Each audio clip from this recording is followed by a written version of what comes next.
Merci d'être sur la télévision. Là-bas, pour suivre le journal de ce jour, lundi 2 août 2021. Mesdames, Messieurs, bonsoir et bienvenue à tous. Demain, mardi 3 août 2021, le Niger va commémorer le 61e anniversaire de la proclamation de son indépendance le 3 août 1960. Comme chaque année, la journée du 3 août est consacrée pour la plantation des arbres sur l'ensemble du territoire national. Une façon donc d'être aussi indépendant pour lutter contre la désertification. Selon l'historien, le professeur Ado Mahaman, il est enseignant-chercheur à l'université Abdoumouni de Niamey. Il faut faire la lutte contre la désertification pour permettre à l'environnement de se régénérer, pour permettre à la faune et à la flore de se régénérer, pour donner la possibilité aux Nigériens de développer leur économie au sens large. Donc, cette fête du 3 août 1960, symbole de l'indépendance, est utilisée à travers la fête de l'arbre comme moyen de chercher une autre indépendance contre l'environnement qui nous menace. Nous avons plusieurs indépendances à acquérir pour avoir la résultante de l'indépendance. Nous devons arracher notre indépendance contre la domination économique internationale. Nous devons arracher notre indépendance contre la menace de l'environnement, la désertification, la sécheresse qui tue des milliers et des milliers de personnes. Nous devons arracher notre indépendance contre les fléaux, les maladies qui nous menacent, comme la traite des Noirs nous a tenté de nous exterminer, nous menacer, comme la colonisation, les travaux forcés, les systèmes de l'indigénat nous a maltraités, nous a écrasés. Contre ces fléaux-là, nous devons chercher notre indépendance. La vie, c'est un combat au milieu des dangers. C'est une lutte permanente pour l'indépendance. L'indépendance n'est jamais définitivement acquise. Elle est un combat permanent, un combat perpétuel pour la survie, pour l'épanouissement, pour le développement. Et nous, les Nigériens, nous devons créer une philosophie qui doit entrer peut-être dans la renaissance du Niger. Et cette philosophie est la philosophie de la conquête permanente de notre bien-être, y compris l'indépendance. Et en ce sens, nous développons la mentalité que l'indépendance est une quête permanente. Permanente, ne jamais cesser. Si nous cessons, quelqu'un comme un microbe va s'infiltrer comme dans un organisme et toujours la remettre en cause. Ceux qui cherchent à nous dominer, ils ont raison. Si nous nous laissons, eux, ils vont profiter. C'est normal, c'est la lutte contre la vie. Demain, donc, 3 août 2021, cette journée sera consacrée à la plantation des arbres sur l'ensemble du territoire national. En fait, il ne s'agit pas de planter ces arbres, mais l'essentiel et le plus important, c'est de les entretenir. Dossier signé Ismaël Moumouni. Je proclame solennellement l'indépendance du Niger. 3 août, célébration de la fête de l'indépendance est aussi appelée communément fête de l'arbre car depuis 1975, par décision du Conseil militaire suprême, CMS, du général Séni Kountché, chaque Nigérien est appelé à planter un arbre pour préserver l'environnement et ainsi lutter contre la désertification. Cette fête de l'arbre est devenue symbolique de nos jours. Beaucoup d'efforts ont été faits sous le régime de Kountché, qui est bien que c'est un régime d'exception, mais avait véritablement le souci de la protection de l'environnement, à reverdir le Niger, à lutter contre la désertification.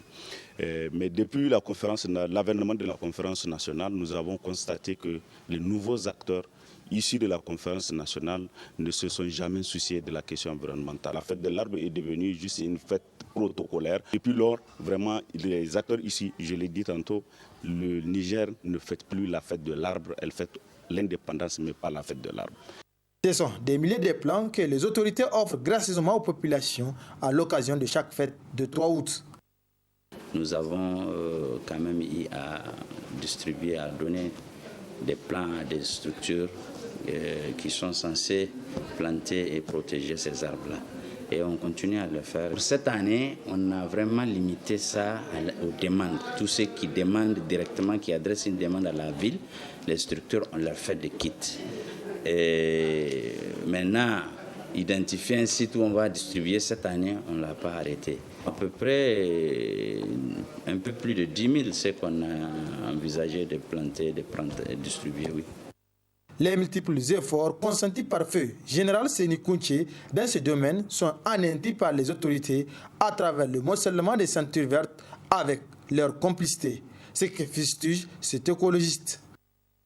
Cette ceinture verte est totalement morcelée, elle n'existe que de nom. Elle n'existe plus. Parce que les gens, la première erreur que le gouvernement a fait, c'est de déclasser la ceinture verte pour faire la gendarmerie de Kouarategui. La deuxième erreur encore pour faire le camp Bassora de la garde républicaine. Troisième erreur encore, on a fait la compagnie nationale de sécurité qui aujourd'hui abrite la cellule antiterroriste. Et ensuite, vous avez vu un déclassement qu'on a fait pour donner à une entreprise turque, à des privés turcs pour construire des écoles. Après, Bolloré même. C'est-à-dire, en réalité, et on a fait encore pire. On a fait, sous le régime de Tanja, on a fait la cité des députés. C'est là qui est encore très grave. Les gens sont en train de planter des arbres, les gens sont en train de faire des efforts, mais aujourd'hui, en réalité, c'est un désintéressement total de l'État. C'est bien de planter des arbres, c'est encore meilleur de les entretenir, d'où cet appel du responsable de l'environnement de la capitale au titre de la municipalité. Il ne s'agit pas seulement de planter, mais il faut suivre, il faut arroser, il faut entretenir. Mais je pense que c'est une affaire de tous. Ce n'est pas que la ville, ce n'est pas que les structures organisées. L'utilité des arbres n'est pas démontrée, donc c'est vraiment une affaire de tous. On est un pays sahélien, et ici à Niamey, avec toutes les contraintes, il faut vraiment la participation de tous pour un suivi efficace. Les végétaux sont indispensables à l'homme et au problème de la pollution par le gaz carbonique en fournissant de l'oxygène et en observant le gaz carbonique. Le rôle important que jouent ces plantes a amené le président du Conseil national de la jeunesse du Niger à attirer l'attention des jeunes sur l'entretien des plantes. Tout celui qui plante un arbre et qui l'entretient n'a pas vécu inutilement. Parce que nous avons vu, même la célébration officielle de la fête par le passé, quelques jours après, les arbres disparaissent. Donc c'est juste pour les caméras. Et après, il n'y a aucun suivi. La jeunesse doit s'interpeller et se dire que les conséquences du changement climatique, nous sommes en train de les vivre. Et d'ailleurs, nous avons encore les tristes souvenirs de l'année dernière où les inondations ont été inédites. Est-ce que nous souhaiterons que ça soit récurrent? Non. Et si on veut que ça soit non, il faut que nous plantions suffisamment d'arbres et que nous les entretenions. Si chaque jeune Nigérien plante ne serait-ce qu'un seul arbre et l'entretenir, c'est au moins 12 millions d'arbres qu'on aura chaque année au Niger. Et je pense que c'est le maître mot qu'il faut lancer. Depuis 1975, à nos jours, si tous les plants plantés sont entretenus, le Niger ressemblerait à la forêt amazonienne. Mais force est de constater que des millions de pieds plantés n'ont pas pu atteindre leur maturité du fait du manque de l'entretien. Et pire, même ceux qui ont pu devenir des arbres sont abattus du fait de l'action de l'homme. Merci Ismaël Moumouni. Parlons toujours de cette fête de l'arbre qui sera célébrée donc demain 3 août 2021. C'est une occasion saisie par l'Association des jeunes avocats du Niger, AJAN, pour organiser une action de salubrité au niveau du cimetière musulman de la rive droite situé sur la route à Torodi. Donc cette opération va intervenir à partir de 9h. Occasion pour cette association d'inviter la population de Niamey à se rendre massivement pour cette action de salubrité. Le président de la République, Mohamed Bazoum, a, comme vous le savez, affiché sa ferme volonté de combattre la corruption dans toutes ses formes. Le président Bazoum le réaffirme à chaque fois quand l'occasion se présente. C'est l'occasion saisie par certains citoyens pour apprécier cet engagement et demander au soutien, donc aux Nigériens de soutenir le président dans cette initiative. On les écoute. Au-delà de ce que nous connaissons, ceux qui volent et pillent les biens de notre pays, il y a également de la corruption morale, ce qui amène très souvent les gens ou ceux qui sont mieux placés à accorder certaines faveurs à des individus qui ne les méritent pas. Donc vraiment, nous pensons que le président de la République actuelle, il a du boulot à faire et il doit à tout prix, pendant ces 100 jours, la population est en train de l'apprécier, il doit continuer dans la même lancée, il doit créer toutes les conditions pour que les Nigériens puissent vraiment se retrouver. En dehors de Ibou Kradje, il y a aussi ses patrons. Et on suivait les journaux de loin, de près, et en même temps, sur les papiers, on lit ce qui se passe. Et il y a beaucoup de questions qui sont censées être aussi traitées par rapport à la corruption. Depuis des années, vraiment, notre pays, le Niger, vraiment, fait face vraiment à des multiples et multiformes de corruption dans les administrations un peu partout.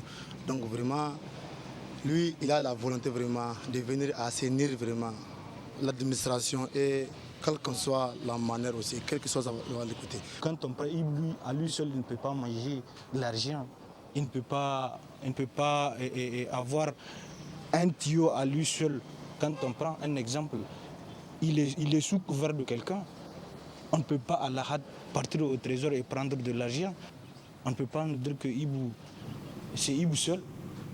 C'était là donc les réactions de quelques citoyens qui apprécient la décision du président de la République Mohamed Bazoum de combattre la corruption au Niger.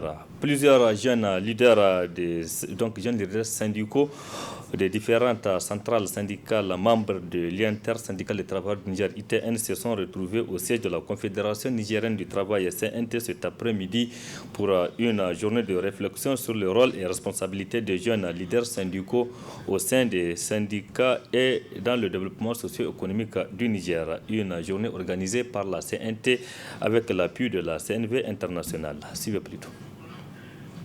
Ils sont tous des membres des structures des différentes centrales syndicales qui composent l'intersyndical des travailleurs du Niger ITN qui seront outillés sur leur rôle et sur leurs responsabilités en tant que jeunes leaders syndicaux dans le but d'apporter leur contribution au développement socio-économique du Niger. Une initiative soutenue par CNV International.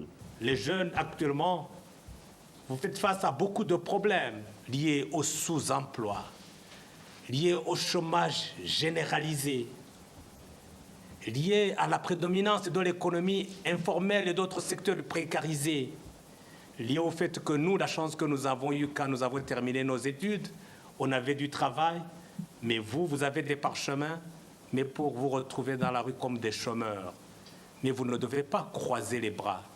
Vous devez élaborer des stratégies idoines pour que le sous-emploi et le chômage ne soient pas une fatalité, mais que vous puissiez mettre en place, vous comme jeunes, les conditions idoines pour plus d'employabilité des jeunes. Voilà la raison d'être de cet atelier, parce que la CNV, dans son approche de coopération, met un accent particulier sur la synergie des organisations syndicales. C'est la raison pour laquelle les jeunes de plusieurs centrales syndicales, vous vous êtes retrouvés aujourd'hui. Parce que si vous menez une action seule, vous pouvez aller loin. Mais quand vous le mettez ensemble, vous irez encore plus loin.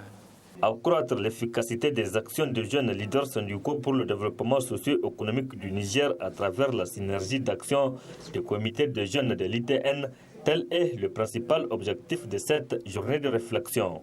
Nous avons décidé au niveau de l'ITN, conformément aux directives de la CICI, de créer la coalition des jeunes ITN, la coalition des femmes ITN, ce qu'on appelle un comité des jeunes, comité des femmes, afin que nous puissions ensemble réfléchir pour qu'il y ait vraiment l'essor de nos syndicats.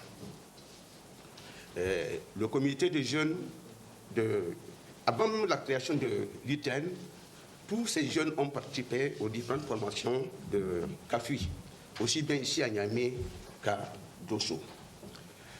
Au cours de cette semaine, il y aura plusieurs ateliers où seront développés beaucoup de thèmes riches et variés. Aujourd'hui, pour que vous puissiez être opérationnel, pour que vous puissiez faire la bonne relève demain, il faut que vous soyez formés et répondre aux critiques. Il faut être compétent, engagé et disponible. Au total, 26 jeunes leaders syndicaux issus des cadres centrales syndicales, à savoir USTN, CGSL Niger, USPT et CNT, participent à cette journée de réflexion. Au terme de celle-ci, une coalition de jeunes de l'ITN sera mise en place. Il s'agira donc, à travers cette organisation, de mettre les jeunes devant leurs responsabilités et de créer ce cadre de regroupement pour plus d'inclusion et de participation des jeunes leaders syndicaux. C'est la fin de cette édition. Merci à vous de l'avoir suivi.